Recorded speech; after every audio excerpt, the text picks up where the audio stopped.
we can start with this webinar.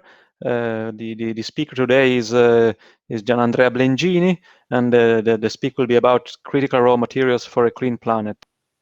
So, why critical raw materials? Why this? Why we decided to add this grand challenge to the ones which were already available?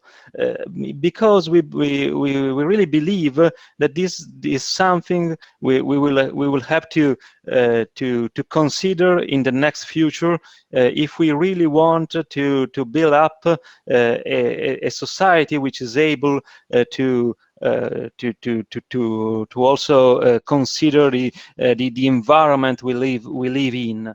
As Gian Andrea will explain in a while, there is a huge economic challenge related to critical raw materials, and there are huge environmental challenges related to critical raw materials. Gian Andrea is a colleague of mine. He serves as an associate professor at DIATI, but he also has a joint position since many years from now at JRC, Joint Research Center of the European Community. And he has had a long-lasting career, starting working on rather different issues, but in the end he specialized in this field, and in fact he really serves as a bridge between Politecnico and JRC. He is very much appreciated, not only as a researcher, and in fact he is a professor at the university, but his work has been so much appreciated that he had this offer to also serve as in JRC. I'm very curious to listen to the speech by Gian Andrea tonight, and so Gian Andrea, the floor is yours, please. Again, thank you, Francesco, for inviting and giving me this opportunity. I freely inspired the title of my presentation, Critical Raw Material for a Clean Planet, the part of Clean Planet, to the communication of the European Commission, A Clean Planet for All, that was what was adopted in November 2018. So A Clean Planet for All was still the previous president of the European Commission, and the Commission started to do something more concrete towards what the current president, Ursula von der Leyen, announced. Quite a challenging target. It's not so easy to achieve. So it's a continent with 500 million inhabitants and with a lifestyle not particularly carbon neutral. So it's something that if we want to get there, it's very hard to.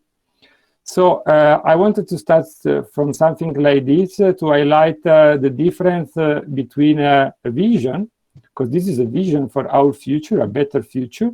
Somebody would call it dream, because we know that maybe we will not get exactly there by 2050. So I wanted to make the connection between a vision and some concrete steps to get to that point. So we know that politicians sometimes do not have too many problems to announce something big. And this is something somehow reassuring that there is something concrete behind. The point so in my speech will be to highlight the problems related to the raw materials that are needed in the technologies and in the sectors that can help Europe to become the first carbon neutral continent. The point you will see in my presentation is more focused on the access to the raw materials. This will be a problem. So let's build on, again, something concrete, the work of OECD, a recent publication that is highlighting the current consumption of raw materials of different types, including biomass, fossil fuels, metals, and non-metallic minerals. The current consumption is around 80 billion tons, and it is expected to more than double by the year 2006. Somebody says that dependency on oil and gas will soon switch to dependency on critical raw materials, and this is something I will continue to comment in my next slides. This is one of the technologies in which we use plenty of critical raw materials in Europe and elsewhere. It's not one of the technologies that is supposed to make this planet a clean one, but it's a place where the same raw materials that are used in the clean technologies that we will see soon are also used. So on top of any other types of competition, we will also have competition among technologies that use the same critical raw materials. One aspect is that some of these could be used to somehow steer the competition. This is a bit provocation, maybe a little bit too tough to go too much more ahead in this discussion. So let's switch to the clean technologies. So go to my next slide. Fine. So let's start about something that we will for sure change our future. There is a lot of expectation on low carbon mobility, electric cars in particular. I will also spend for a few seconds words on fuel cells, which is in turn connected to another type of electric cars.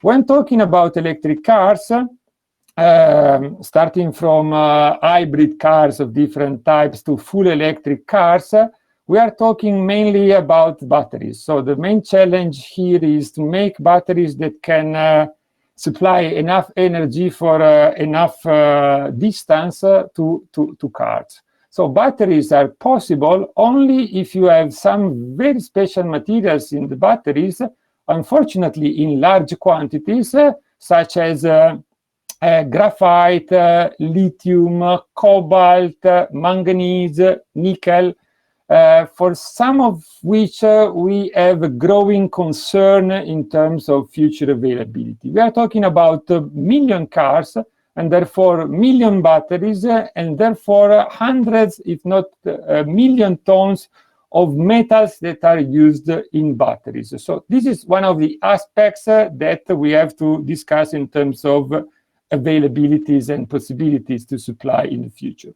So this is a nice graph that I took from another presentation, not of mine. It's referenced at the bottom of the slide. It shows two times a periodic table of elements, left and right, and it shows the switch from some materials that we use in conventional cars, electric internal combustion vehicles, to the limit to fuel cells, going through hybrid or full electric cars, highlighting with different colors the elements and therefore metals that are used in the different parts of an electric car for different purposes, for the engine, for the battery, or for the lightweight, for lightening the weight of the car and therefore saving energies and so forth. So I don't want to go in details in this slide. I want to use this one to highlight that the elements are different and are much different in comparison. And therefore, again, back my problem is supply enough raw materials and supply the right raw materials, the ones that we need. Again, electric cars. Electric cars need a motor. The motor of an electric cars have permanent magnets, and in 90% of the case, they are high-intensity permanent magnets using rare earth elements. So this is another of the issues that we are facing now, another of the challenges, another of the problems of accessibility of the right raw materials. In the second picture here, you can see wind turbines, for which we need very similar technologies. We need high-intensity permanent magnets, and again, these magnets are made of rare earths. And we will soon see how much we are currently dependent on the supply of rare earths from China. I don't want to go too much in details. There are other elements important as well, which we need to make sure they will be available when needed.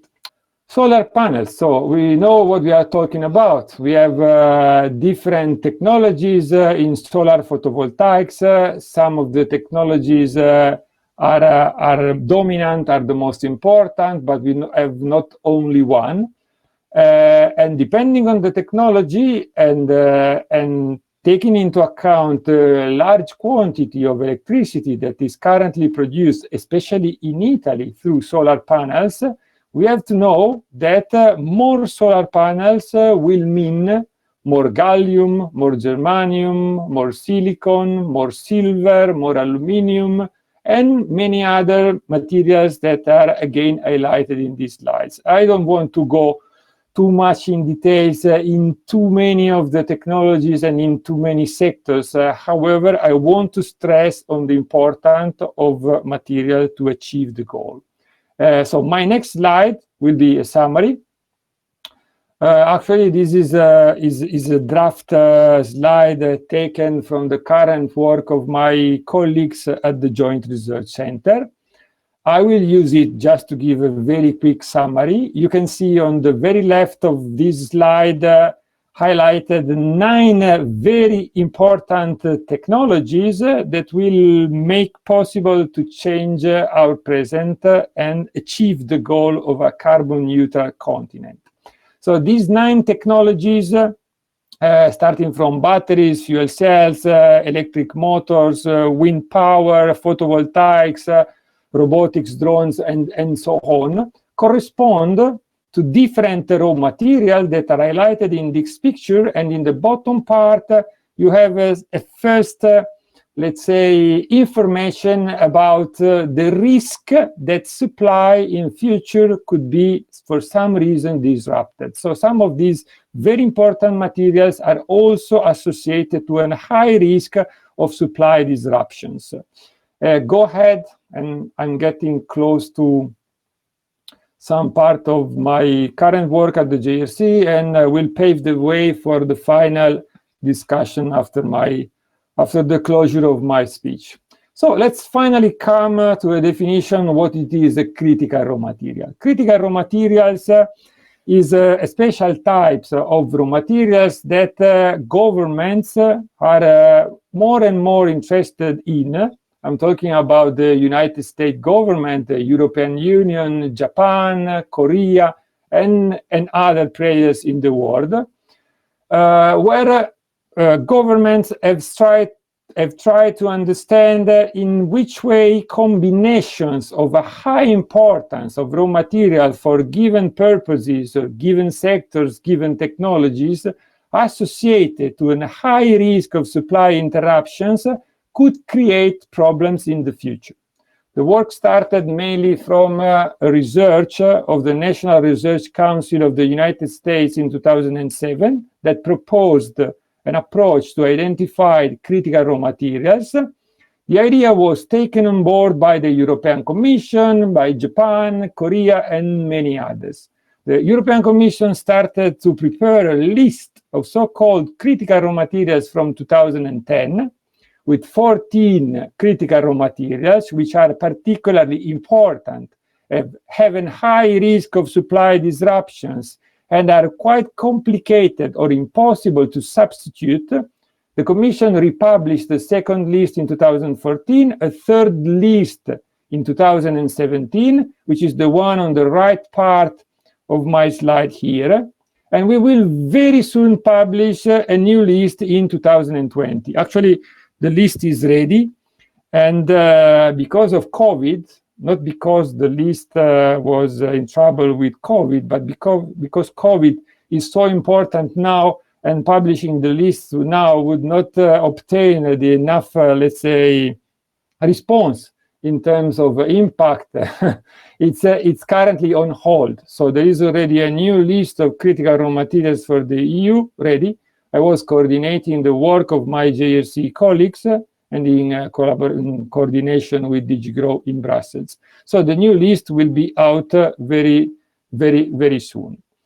So according to the list of critical raw materials for the EU, and now I'm forced to base my statement and show a map based on the 2017 list of critical raw materials, there are some, let's say, specific countries that have, let's say, in some cases, a quasi-monopoly of these critical raw materials.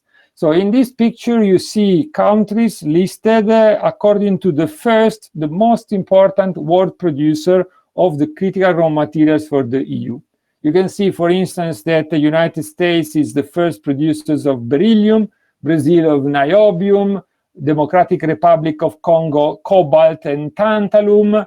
Then you have Turkey for borates, and you have a very, very long list of critical raw materials that are produced by China. And I would say that this China part is the one that is, let's say, worrying not only the EU, but also United States, Korea, and Japan. So fine, this is something of quite high importance for governments and for the president of the European Commission, and that's why she highlighted critical raw materials in announcement for a Green Deal. So this is a slide, one of the very last slides that I want to use. Not much to comment now, but to feed the discussion later on. It's related to rare earth elements.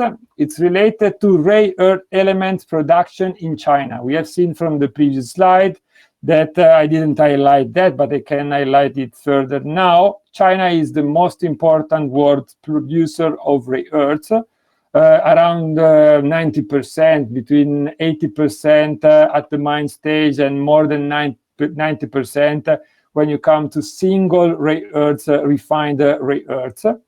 And this is a picture, except the one on the left up that I have taken from Greenpeace. The other one were taken from a professor from a Japanese university and are quite representative of the technologies used in China. So in the end, a relatively small production of metal, of a group of metals, because we are talking about 15 metals, which altogether counts for 200,000 tons globally. So for 15 metals, 200,000 tons is not really a big issue. So these rare earths are in the very center of the dispute between China, Europe, Japan, and the United States, and are at the core of the discussion for the production of magnets, and therefore wind turbines, electric motors, and so forth. And the pictures are giving you some idea about how clean and how technological is technology and use of technology for something which is fundamental for future technology and for a clean planet. So in my final slide with my conclusions, I want to highlight that governments, with the help of academia and research bodies, are currently more and more interested in studying critical raw materials, why materials are critical for some reasons, and together with academia, and so this is part of the challenge to be given for support, for research of support, for environmental engineers as well, are trying to find solutions. So how to get, let's say, out of this problem and to ensure that there will be future availability of supply, and the supply will be sustainable as well. So I have 4 bullet points here as a list to highlight what we are trying to do all together. One first element is diversification, that is diversification of supply. So you have seen that globally it's too concentrated. There are a few players that are dominating the market for a number of critical raw materials, and this is not positive. So we are trying to open new mine, new processing facilities. We are trying to fight for distortion of international markets. This is the first point. The second point, we have a big challenge in terms of resource efficiency.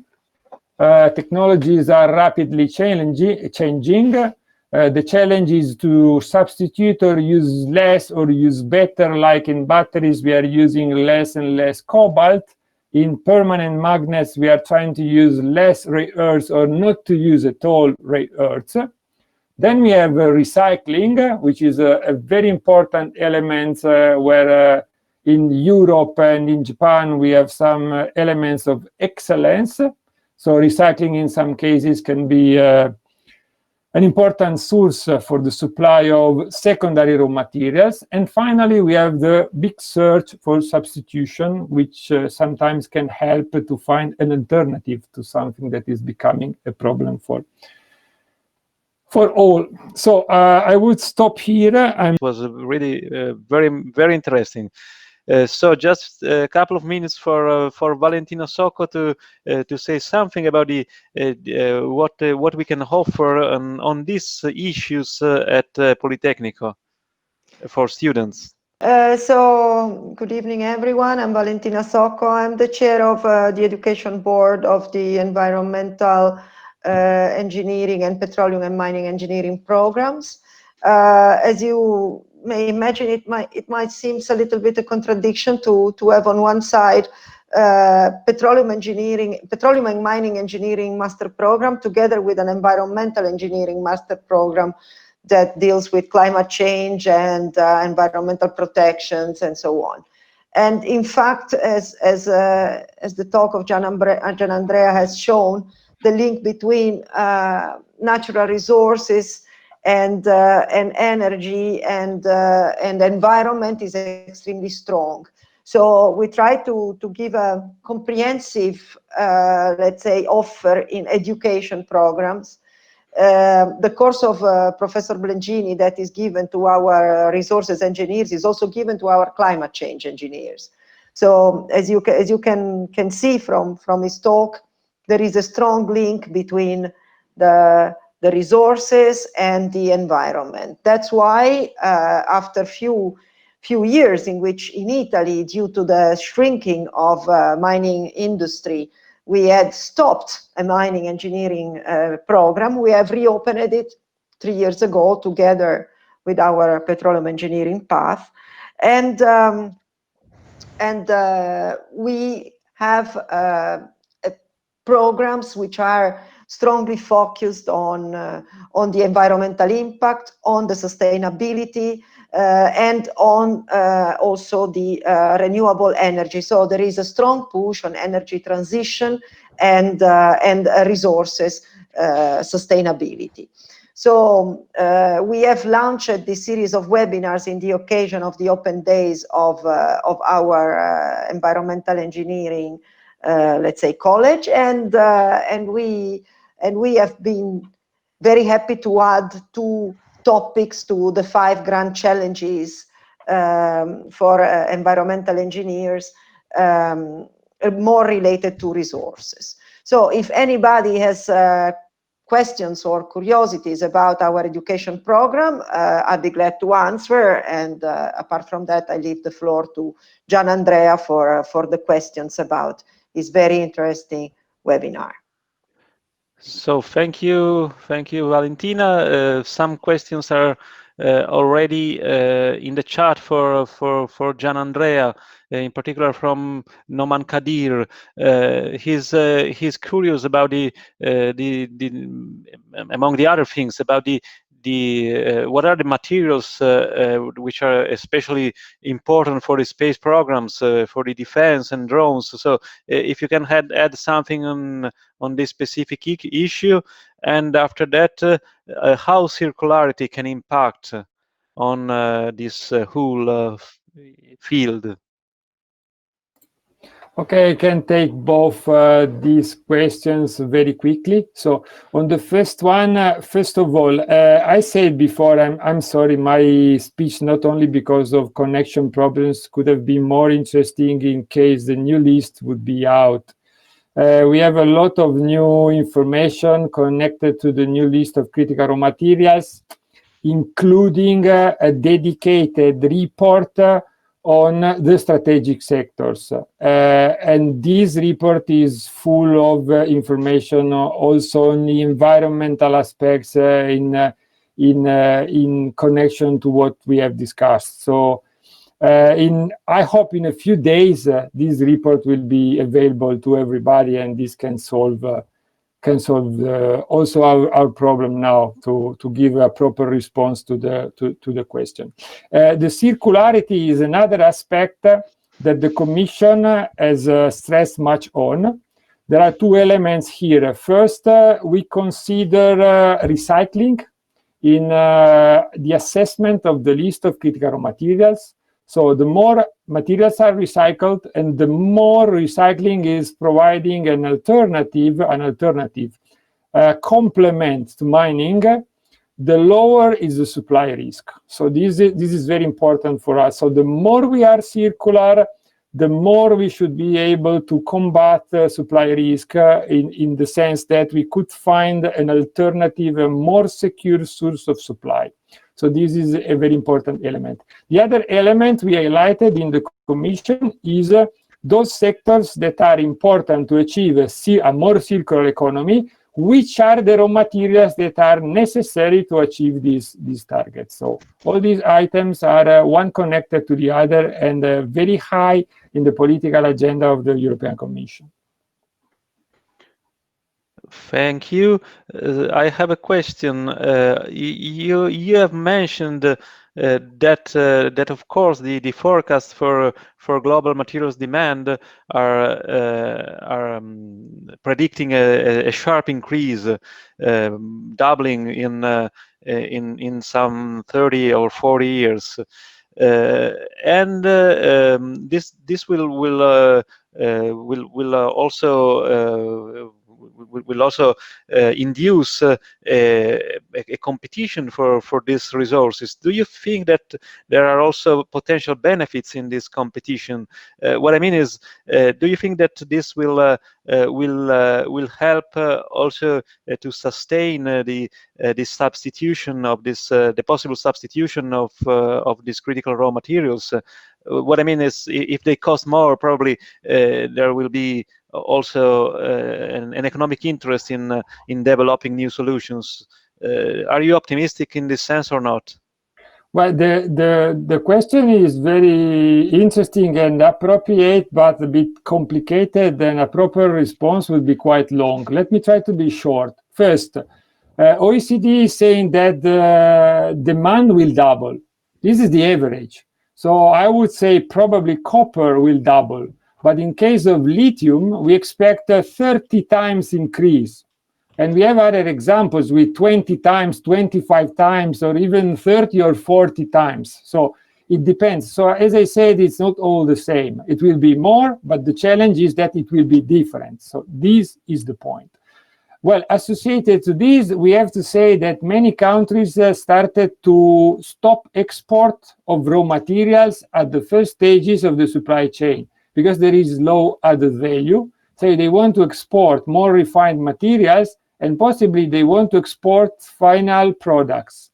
China is exporting now magnets, and in the future they want to export wind turbines. So this, of course, is an incentive for all countries to search for domestic supply, for substitution, for recycling, for a number of activities that now we do not have in place, because right now we could count on Peru, we could count on South Africa, on Zambia, on China as well, Australia, and a pool, let's say a small group of countries could supply everybody in quantity and in quality as we wish. So this is not possible anymore. That's why I wanted to stress on the competition aspect and not on the, let's say, general availability. So people in the field, including those that are in the audience today, know that it's possible to produce 20 times more lithium or twice or 3 times more nickel. It's challenging, but it's possible.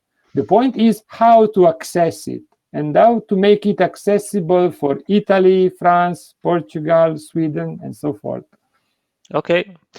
Thank you. Salvatore Scebrini is asking, what is the strategy of the European community to secure supplies of critical raw materials?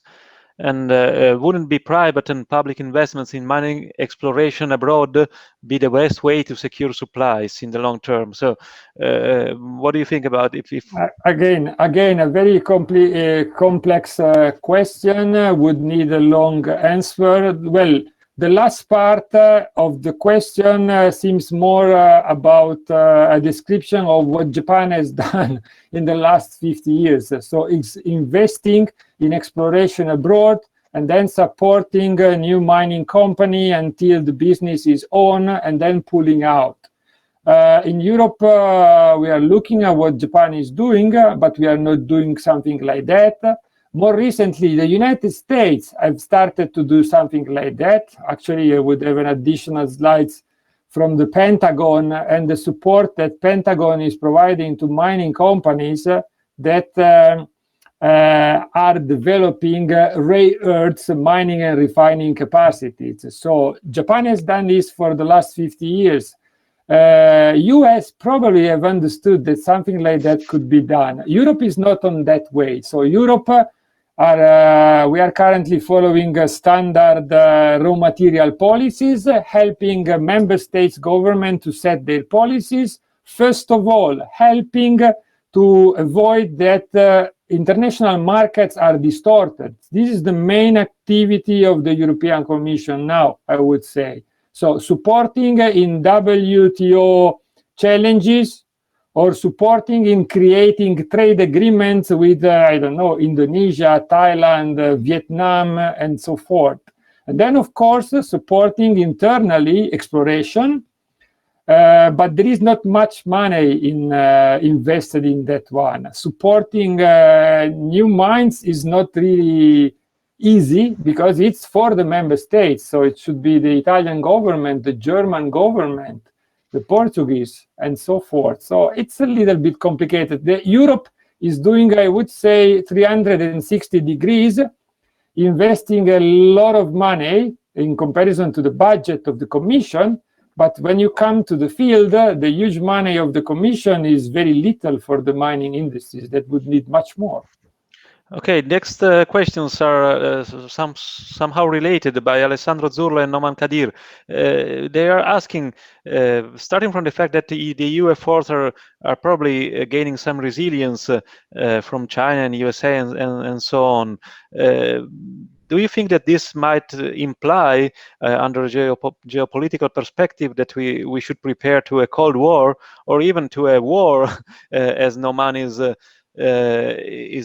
asking for the exploitation of these critical raw materials? Are they critical also in this sense, in your view?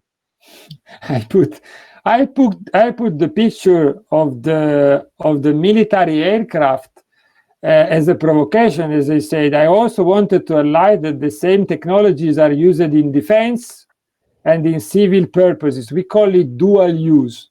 However, my provocation, you can easily connect to something like that. So when United States and China started the recent fight in terms of trade, the first response to the taxes imposed by Donald Trump by the Chinese was to visit a plant for the separation of rare earths and take a picture inside the plant for the separation of rare earths. So the response of China to the United States is, be careful what you are doing. Don't forget that we are supplying rare earths and magnets to your industries, and your future depends on this one. Yeah. I think that the next step could be something much less peaceful, I'm afraid. But that's not up to me to foresee any escalation like that. Of course, it is not, but your opinion is of interest to the audience. George Barakos is commenting that some of the big automobile industries in Europe are also doing so, searching for cobalt, for example, in Congo, and lithium in South America. This is not a question, but may also urge another question, which is, are the industries, those who are the big players, are the large companies, or are the country, the nations around the world in this game? But it depends. It depends because in some cases I have highlighted that the quantities we are talking about are not huge, and the investment in the first step of the supply chain would not be huge. So maybe is a couple of €100 million or dollars, as you wish, to reestablish some level of equilibrium worldwide. Then if you go downstream, it's not million anymore, it's billion. So in some cases, single large companies could invest and buy the share of a mine or something like that. So there could be actions for companies, especially large companies, and in some cases for governments, and maybe it would not be so much money. However, in many cases, it's not being done. To respond to George, let's look at what Volkswagen has announced recently. Where is Volkswagen going to, let's say, invest in the production of electric cars? In China. So this is also some important elements to understand. So German-based, the largest car manufacturers, that is moving to China for the future generation of cars, because we have not heard so much about electric cars from that brand. Mm-hmm. So these are all elements to consider. So if they don't find enough, let's say, assurance that in Europe they can find the materials they want, they can open new plants, they can invest, and they can have their return on investment, of course they will invest in China. We know it. Okay, next question. Behalam Nasser is asking a couple of questions. I'm taking the second. He's saying this is quite a moral dilemma. The extraction of certain materials is not exactly environmental friendly, as you know, and he's asking how far can we proceed with the production of such materials while we don't really know the long-term effects on the environment of these extraction processes. Can you comment on this? Of course, I can comment, and that's why I put, again, as a provocation, my second last picture was the one on mining and metallurgy in China related to rare earths. So in some cases, the impact to the environment is huge, and the impact to human health and the social consequences are huge. So we know that in particular, for those activities taking place in China, the environmental protection is not particularly high, especially for the mines of heavy rare earths that are small ones and are very complicated to keep under control. Conversely, we know that the same activities in the United States or refining in Japan would go completely different set of environmental legislation. For instance, Japan is not importing rare earths for refining because they might contain radioactive elements.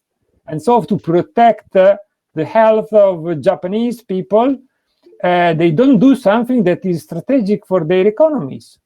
So all these elements are important, I would say, should be taken into account. So opening a new rare earth mine, and we hope, I know that George on the other side is hoping that it will take place, but it is not taking place, probably in Europe or in the United States would have a completely different set of environmental impacts, much lower. Nevertheless, in China is happening and outside is not. Yep. George is commenting that mining is not polluting the environment. The bad practices in mining are polluting the environment, and the problems in China are mostly due to irregular, illegal mining. Yes, I totally agree, and in fact, this is one of the reasons why we also insist with our mining course, because we believe that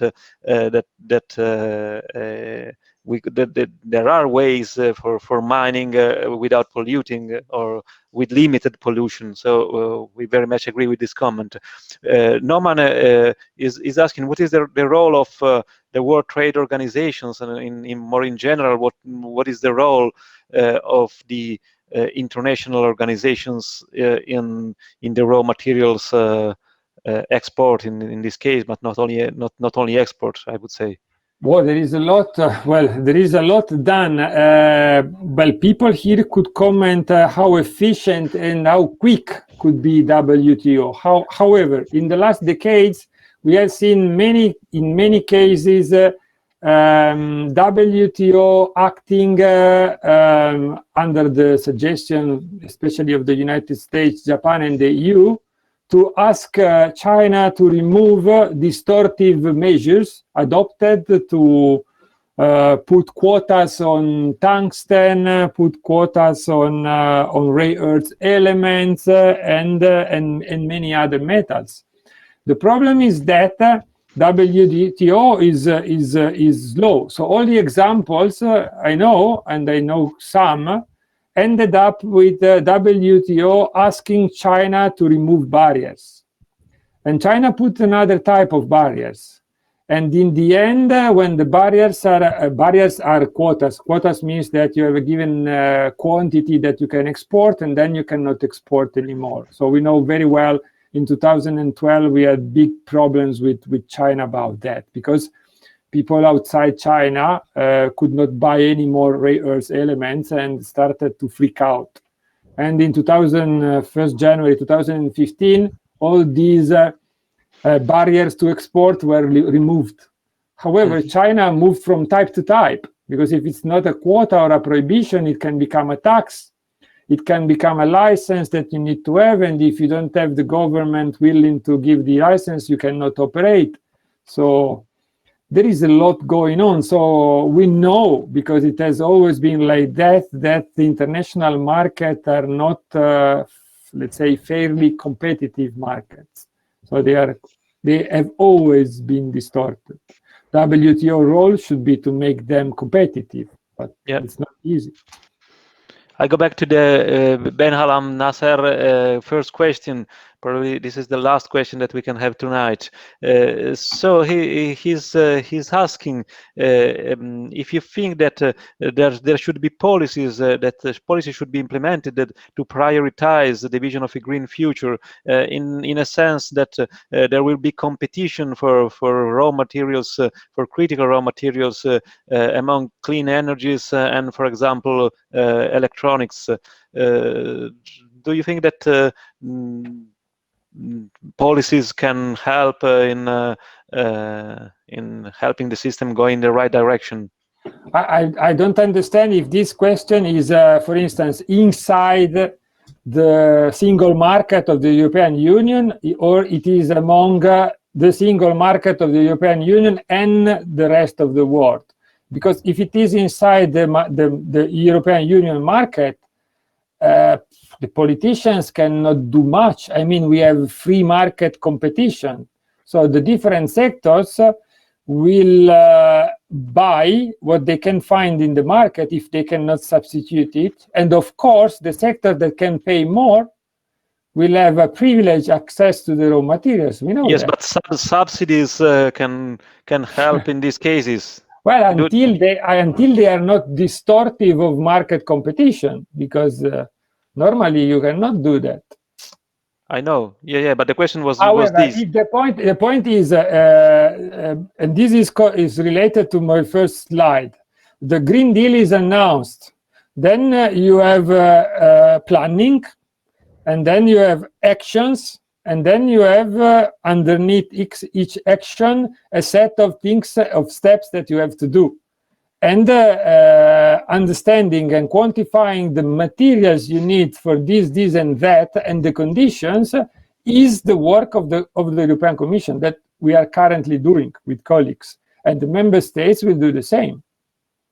So I think it's pretty much connected. So you plan the future, and then you figure out how you achieve the future. And you have your detailed planning and set your priorities there. Okay. Something will change, of course. As I said before, we expect to have 30 times higher demand for lithium. So lithium now is extremely cheap. How it will be, and this, for instance, is one of the reasons why we are not recycling lithium. So batteries are recycled, cobalt is recovered, and lithium is thrown away because nobody can pay for the cost of recycling lithium. Currently, it's very cheap. So when demand will be 30 times higher, we will see. We might end with the comment from George in this dialogue between you and him. He's saying that you can substitute all critical elements, but your final product will likely be not that quick, light, smart, and so on. Probably I leave the answer to Gian Andrea. I would say probably in the short term this is correct, but maybe in the medium and long term substitution can be very effective. But Gian Andrea, please.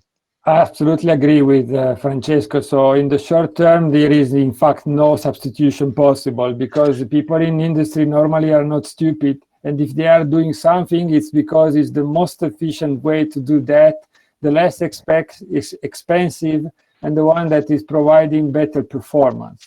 Nevertheless, we have seen how technologies can change quickly.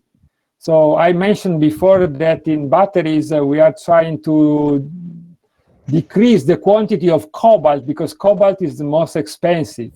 But soon we will have probably chemistries for batteries without cobalt.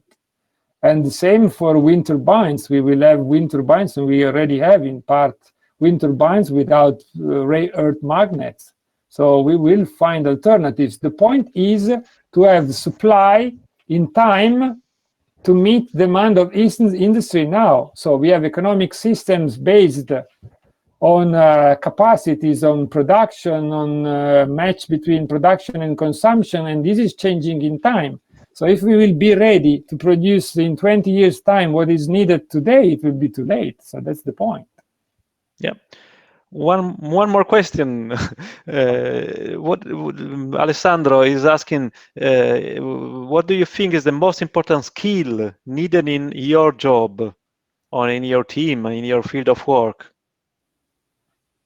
Well, if you mean my team while working at the JRC and doing the list of critical raw materials, that's the point, because I would also understand the question, the skill of an environmental engineer or of a material scientist or something like that. But okay, in the team doing a criticality assessment on behalf of the European Commission, the most important skill is the capacity to create a dialogue with the industry.